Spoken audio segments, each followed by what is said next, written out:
Bonjour et bienvenue à ce cours sur les solides et en particulier les prismes.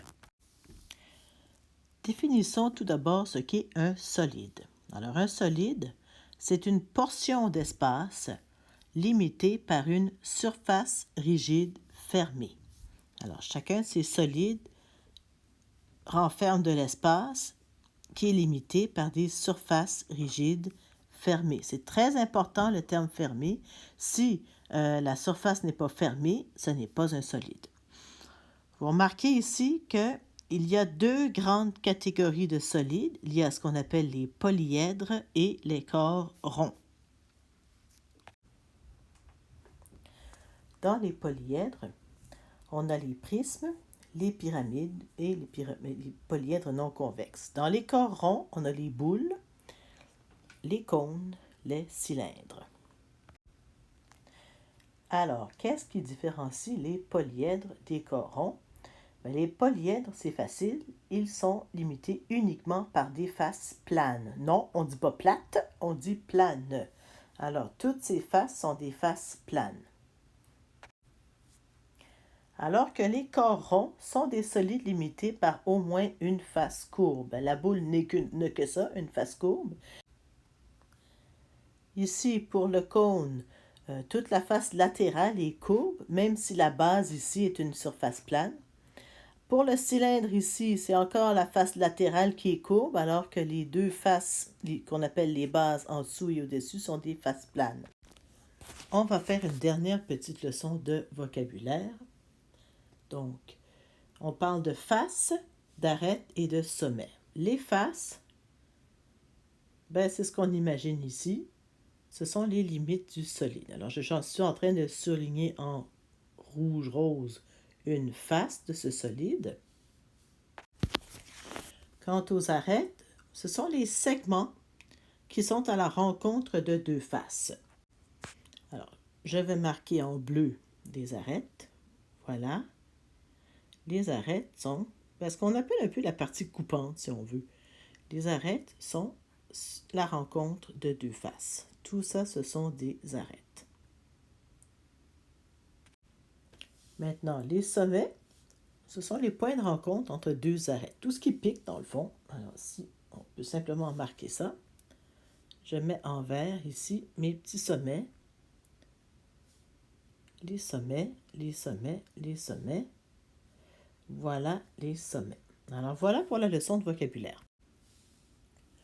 Maintenant, on va bien étudier le prisme. Première chose, il faut bien comprendre ce qui caractérise un prisme.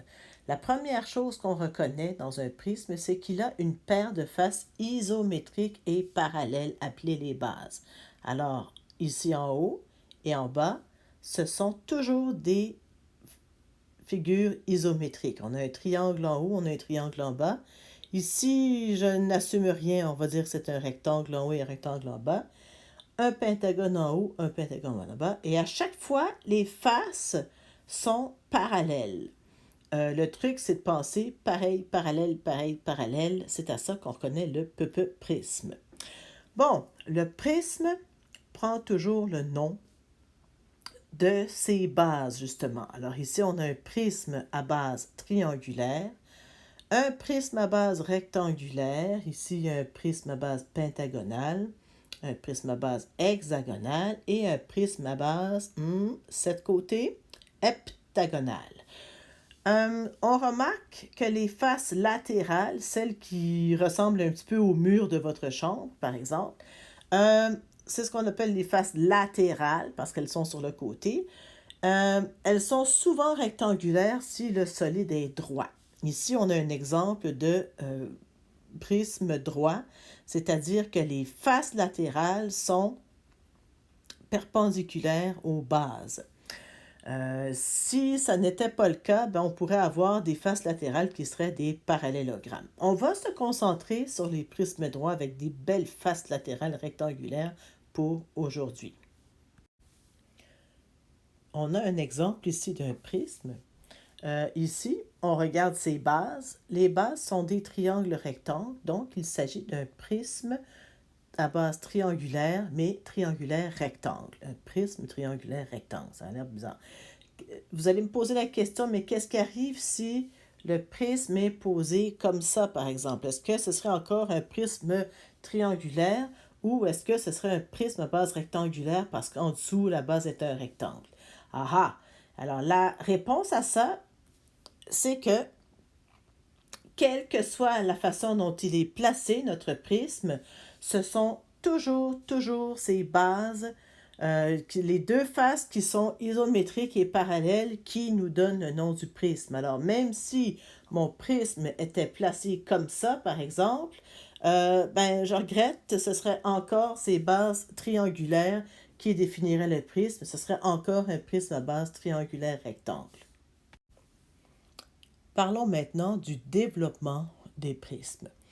La façon la plus facile de développer un prisme, c'est-à-dire l'ouvrir et l'aplatir sur la table, par exemple, la façon la plus facile, c'est vraiment de le représenter de la façon suivante. Alors, on le met debout. Et là, excusez-moi, je suis allée trop vite. On l'ouvre comme ça. On met donc les faces latérales ici au milieu et on met nos deux bases à chaque bout d'une des faces latérales. Beaucoup plus facile comme ça. Alors, voyons voir. Alors, quand je ferme, j'ouvre. Voilà la façon la plus facile de représenter un prisme. Ici, on a un beau prisme à base pentagonale. Ça n'est pas un des plus difficiles. J'aimerais vous présenter l'un des prismes les plus difficiles à développer. Ça vous étonne? Vous allez dire, mais madame, il n'y a que des rectangles. Oui, mais c'est très facile de se tromper dans ces mesures et de faire des carrés là où il n'y en a pas. Pour cette raison, il va falloir être particulièrement attentif à ce que vous faites lorsque vous développez ce genre de solide. Vous allez me demander, mais madame, à quoi ça sert de développer un prisme? Ça sert à calculer son aire. C'est beaucoup plus facile de calculer l'aire d'un prisme lorsqu'il est développé. Maintenant, il y a deux sortes d'air. Il y a l'aire latérale, ça c'est quand on calcule seulement l'aire des faces latérales. Par exemple, dans votre chambre à coucher, on calculerait seulement l'aire de vos murs. Alors que l'aire totale, c'est les faces latérales plus l'aire des bases. Et dans votre chambre à coucher, les bases, ce serait le plancher et le plafond. Ça va être quoi le truc pour ne pas se tromper? C'est simple, on va utiliser un code de couleur. Ici, par exemple, on a une arête qui mesure 2 cm, ici 3, ici 1, ici 1,5. Ça peut être assez mélangeant. Donc, on va marquer nos arêtes de différentes couleurs. Alors, tout ce qui est 2 cm, je vais le faire en vert. Comment on fait pour reconnaître quelles sont les arêtes qui ont la même mesure? Ce sont celles qui sont parallèles dans un prisme. Ensuite, qu'est-ce que j'ai d'autre comme mesure? J'ai 3 cm. Tiens, on va le mettre en rouge. 3, 3, 3. Bon, c'est pas très bien surligné, mais c'est pas grave. Ensuite, il me reste deux autres mesures. Il me reste, on va mettre en bleu 1 cm, 1 cm ici, 1 cm là, et enfin en jaune 1,5 et 1,5. Mon joli prisme à base triangulaire est bien coloré. À quoi ça a servi de mettre 10 couleurs? Là, je réalise que j'ai bien sûr deux triangles qui ont des côtés jaune, bleu et vert. J'ai un rectangle bleu et rouge, j'ai un rectangle jaune et rouge et en arrière, dans le fond, j'ai un rectangle vert et rouge. Il va falloir que je me souvienne de ça quand je vais développer mon solide. Ça va être utile de se rappeler que l'angle droit du triangle se situe au coin des arêtes jaunes et bleues. Lorsque je développe mon solide de façon à avoir mes trois faces latérales avec mes bases à chaque bout, mes couleurs m'aident à identifier que ça mesure 3. Alors, tout ce qui est parallèle mesure 3 cm. Je vais même surligner en rouge la mesure de 3 cm. On se rappelle que j'avais mis en vert mes arêtes de 2 cm, en jaune mes arêtes de 1,5 cm et finalement en bleu mes arêtes de 1 cm. Ma question maintenant est quelle est la couleur de ce segment, de cette arête? Quelle est la couleur de cette arête? Mais voilà. On se rappelle qu'on avait un rectangle vert et rouge, le voilà. On avait un rectangle rouge et jaune et on avait un rectangle rouge et bleu. Comment faire pour savoir où c'est bleu, où c'est jaune? C'est très simple.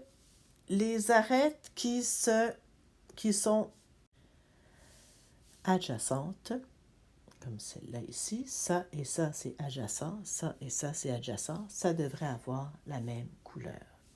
Arête qui se touche, arête qui se touche. En effet, quand on referme le prisme, ça et ça c'est une seule et même arête, ça et ça c'est une seule et même arête.